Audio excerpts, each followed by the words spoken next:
Welcome to Fans of the Forge. I'm Chris. To my left, we have... You have Sean. And on my right, we have... Teresa.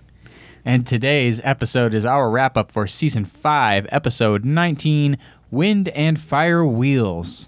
Our contestants for this episode were Tony, who had 9 years of part-time experience, Chuck with 10 years of part-time experience, Rebel with 4 years of full-time experience. Quick note on Rebel, he is the son of director Robert Rodriguez. Ooh. Interesting little factoid there. Has absolutely no bearing on this competition whatsoever, but it was just interesting. And last contestant was Steve with 3 years of part-time experience. So before we go any farther, our picks were pretty varied for this episode. Teresa picked Tony to win it, and she chose Rebel as her underdog. I picked Chuck to win it, and I picked Steve as my underdog. Sean picked Rebel to win it, and Chuck as his underdog. So they're all over the place. Yeah, we covered them. We covered everybody. Everybody got chosen for something. And so, round one. The contestants had to combine 2 or more steels from a bike/bike rack to make a Damascus blade. And they did not have any Damascus canisters in the shop at all. Right.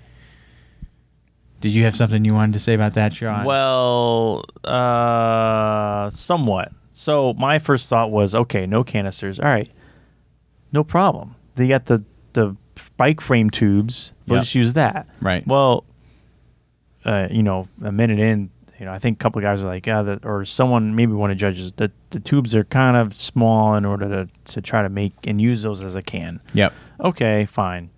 So Tony and Chuck go for the bike rack, and they're going to hack that apart and use that for canisters. And I'm like, and then they show them hacking this thing apart. Well, gee whiz, guys. Guess what? This bike rack is made out of square tube steel that is basically the same size as a freaking canister. Go figure. It's not one of those cheesy galvanized bike racks that you would see like parked outside of a bike shop or a school or wherever. Mm-hmm. Or it's not one of those giant wavy tube bike racks you see nowadays. So it was one of the beefiest bike racks. Yeah, I've this ever thing seen. was monster. It was crazy. They knew what they were doing. It was like, get out of here. They weren't doing anything by. All they were doing was cutting time off from these guys just going to the rack and grabbing a canister. They just had to hack through a couple pieces. Right. So Cool. Anyway, yeah. So Good job. Good job. So there's comments that 15% of the bikes were hardenable steel, and they highlighted the chain, the sprockets, the seat spring. Those were the likely components that should be used for this challenge. So as we go through it, the first round here, Tony, he had a hole in his canister, and you could tell by these sparks flying everywhere when he put it into his forge. And he cut off the end of his, welded on a new one, and not long after that, he started showing signs, the signs of exhaustion and being heated. The medic made him sit down, and the medic wanted to pull him because his blood pressure was very high. Right. And they gave him 5 minutes, let him calm down, and lo and behold, the blood pressure dropped back down to normal range. Well, all this time, his canister is still in the forge. Right. And I believe Jay Nielsen was like, his grain structure has got to be huge right now. So that was going to be interesting to see if that billet that was in there is going to be usable. It was like an oh no moment, like dun dun dun. Oh no, his billet's going to be shit. Yeah, pretty much. It wasn't. It wasn't. It was. He made it work. Yeah. Steve, he used his bearings, and I believe he had chain as well. Yeah. They all took the chain. They all just went right for the Right. chain. They each had a bike. They each had a chain. And then they all kind of did something different for the second medal. Yeah. So Steve used the bearings. The judges had made a comment, oh, those bearings are going to be greasy. You better clean them off. Well, he didn't clean them off. He threw them in there, and lo and behold, he realized, oh, no, I just left grease all over these things. There's no way they're going to forge now. So he had to dump it out and clean them off and then put everything back together before he could even start his forging of that canister Damascus. Well, he gave up on the bearings. Oh, he gave up on the bearings altogether. Yeah, you're right. Moved on to axle steel. And so he forged that billet, brought it out, opened it up, and there was lots of cracks. It just did not look good. And so he had to start over with a minimal amount of time. And he quenched his with less than a minute left on the clock. And, you know, the judges were like, just get it in there. Just leave it in the oil and let it quench and cool down and just get it in. And then Chuck and Rebel, they both left the canister on their Damascus and just ground down the area where they needed to have the hardened, sharpened area of the blade. Except Chuck ground it off at the end. It's like it was their plan. Both of them had the plan of leaving the canister on, and then towards the end, Chuck was like, "Nah, grind it off." He ground the whole thing off? I believe so. Okay. So, I'm gonna input on Sean. I've watched this episode. Let's just say times. he ground that. He ground it off. He ground it off. I've watched this like 3 times. I still can't quite remember what happened at that spot. But anyway, for the judging, Tony's was well aligned. There was concern over the brittle grain structure due to being in the forge for so long. And he had inconsistent hardness when they did the hardness test using a file. Some of it was hard. Some of it kind of grabbed when they ran the file over it.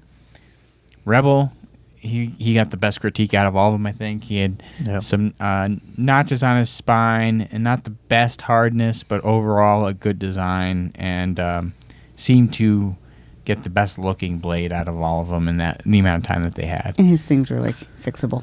Yeah, his was fixable. And then Chuck, the tang and his blade were slightly out of alignment. He had a warp in his blade as well, but he did have a hard blade at least. And then Steve had an S-shaped warp, and it was not properly hardened, so the combination of those things led to Steve getting the boot. And that meant my underdog pick was out the window right away. Gone. All right. Round 2. So, handle round. Okay. No special thing here. Tony, he heated his spine to draw out the hardness. And did he have this keep the edge in some water while he did that? Yeah. Yeah, he was the one that. So that was kind of cool, watching him do that. He said he used Corby bolts, and he had some weird sci-fi noises coming from the grinder. Oh yeah. Ooh. Yeah. Like, it was kind of weird how he was grinding it, and it was because it was like uneven going into the second round, so he was trying to make it even, and then it was just like it was like wonky. something about the way the grinder was running was hitting like the frequency, the pitch frequency of his metal, so that it was vibrating and causing that sound. But it was interesting. It was a cool sound. Yeah. Rebel, he was going for a framed handle, which I don't think I've seen on the show before. But there might be a reason why. Yeah, I can't. I don't know. It looked difficult to do. I don't know if it was really necessary. He ended up with some gaps in the front, and not all of his pins went through. Mm-hmm. And then we moved to Chuck, who was using micarta, and he was leaving it kind of large on purpose.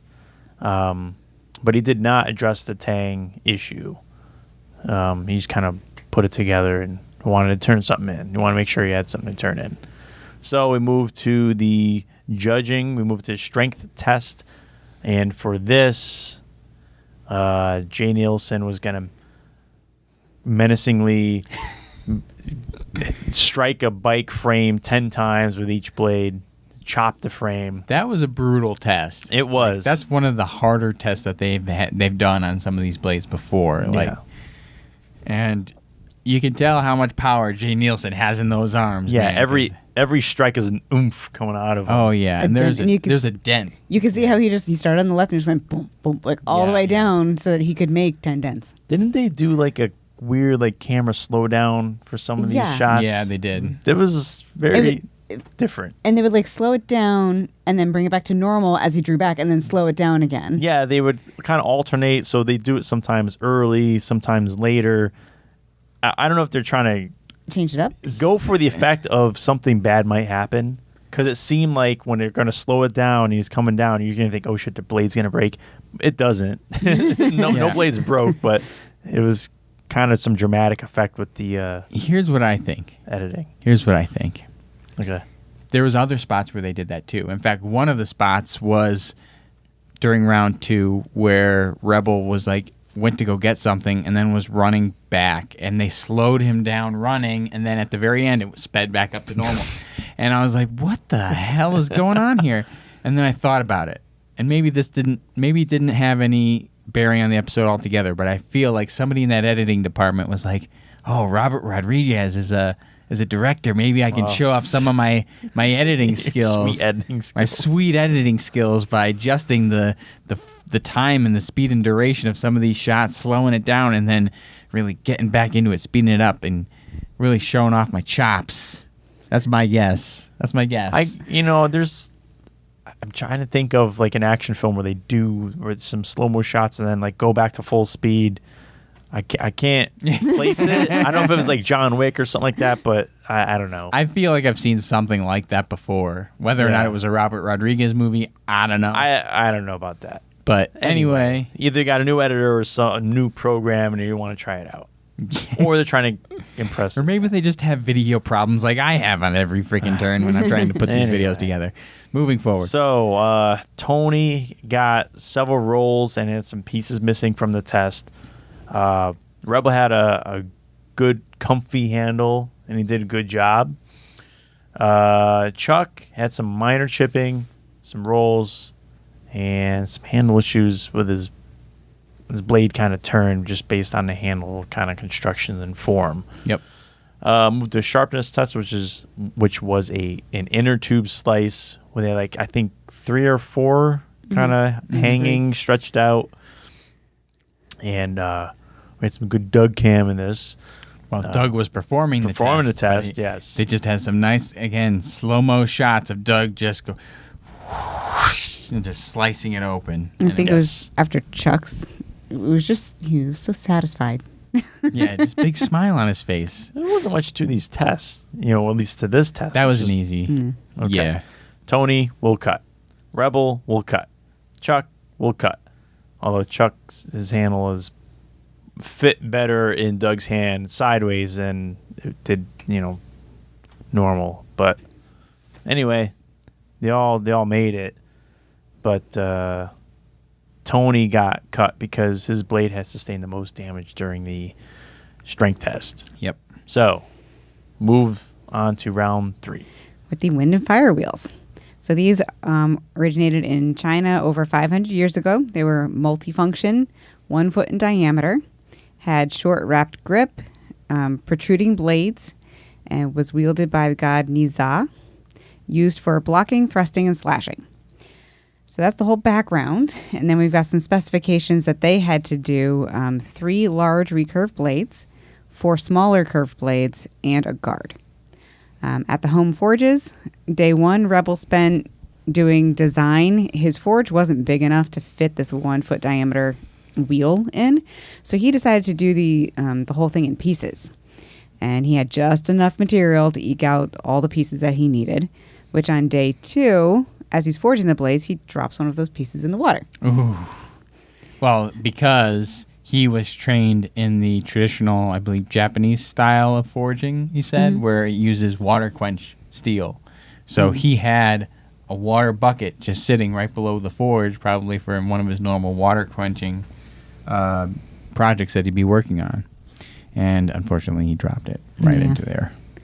And then day 4 was spent quenching and tempering the remaining 8 pieces. He had to complete the whole second wheel and then rivet all of those pieces together. That was his plan for making the wheels out of all these different pieces. And then they go on to show Chuck's progress. He had 22 pieces that he was planning on welding together. So he was making the rings and then welding those curves, the protruding blades onto it. And he had no power tools. So he had to do all of this by hand. He was going back and forth between hammering with his right and his left just to try to get it done in the most efficient way possible. Day 3 was when he was doing his heat treat, and he had to modify his forge to accommodate those wheels. During the grinding on that day, he broke off a piece, one of his protruding blades. And that should have been, it probably had to be for him, like warning signs just flying up right away. Because if it wasn't even staying on with just the grinding, never mind the final test that they have to do with this thing. Well, he said something to the effect of, if I can just get these blades to the judges, that'll be a win for me. And then day 5, he was going to do some grinding and a little more grinding and then possibly some more grinding. It was a grinding party. As opposed to some other kinds of grinding parties out there, I suppose.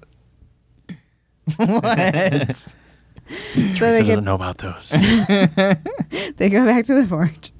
For the judging, starting with the kill test, where they had pig carcass with the blocking, thrusting, slashing, punching, effectively. Rebels was sturdy but heavy. Chuck's broke a piece off, but it was not a critical fail, so they kept going with it, with the punching and the slashing and the stabbing. During the strength test, which was on a bamboo wushu dummy that to me looked a lot like a cactus. Rebels again was heavy but performed really well. It was a brilliant construction, according to Dave Baker. And Chuck broke another piece off, so then they stopped it. There was a vote of no confidence on Chuck's wind and fire wheels, and so he got the boot. I think that's bullshit.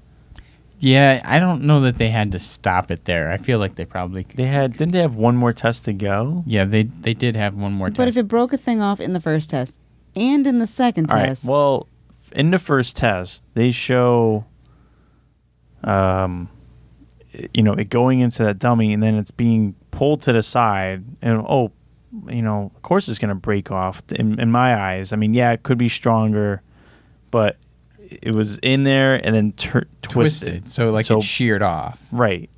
Okay, so they let it pass because it wasn't a critical failure of the entire weapon. And Doug made mention, they're supposed to break off. It's okay. So, and then if another one breaks off... Maybe it's just the speed in which it happened that Dave Baker didn't feel safe using it. I think that was more the issue. Even the test way was that done at that point. The way that David broke off the other one was that he had stabbed it down in and then bent it to pull it out. And again, it was that twisting, bending force is what caused it to snap there. Now, unfortunately, it's hard to say. It was still broke, but I feel like they still could have finished the test with what they had. And if Doug made a point, well, they're supposed to, it's okay if they break off. Maybe not they're supposed to, but if they do, it's okay because you have these other blades on there. Then I would say, at least go on to the third test. But this is what they did, and Rebel won. I'm not going to discount anything. I'm not going to discount Rebel's weapons construction. It was very I thought it was great. Smart. It was, he couldn't forge those things as one piece. Like, his forge wasn't big enough to do that. And he did take the time in the beginning. They just showed him. He was calculating everything he had to do, all the pieces. He had to make that design. You had to map it out. He had to map it out, and certain things had to overlap a certain way. Mm-hmm. He had to have the longer blades in one part, shorter in another. And so, like, I got to commend him on that for sure. That was awesome, to do that, plan it out, execute it perfectly. And yeah, it was a little heavy, but it survived, no problem. So, yeah. Kudos to Rebel. Mm-hmm. And so that means some people got some points here, as much as I hate to say it. Because it wasn't you. Because it wasn't me. Sean got a point for picking Rebel as his pick. And Teresa picked Rebel as her underdog. So she got 2 points. So that leads us to the point roundup as of this episode. Teresa has 20 points. I am sitting at 16 points. And Sean is climbing up, catching up on me a little bit more. He's got 12 points. Yeah. And Look out. it's coming down to the wire here because we still. I can't imagine there's that many more episodes left to this season. And we did decide. We think that the final winner here will get some free beers courtesy of the other two. Notice how I did this because I have a bad feeling it's going to be us when we do tally it up at the end here. So that's the episode. All right. Thanks everybody for watching. Remember to check out and like and subscribe to our videos on YouTube, and we're on Instagram and Facebook and Twitter and all of our social media. And be sure to check us out there and keep an eye out for more content. Some new stuff coming soon. And that's it. Thank you. Bye. Bye.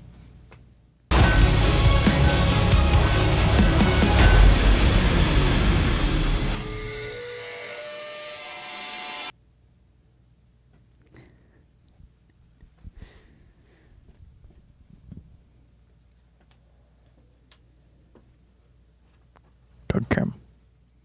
No Doug Cam. Why not? Doug Cam.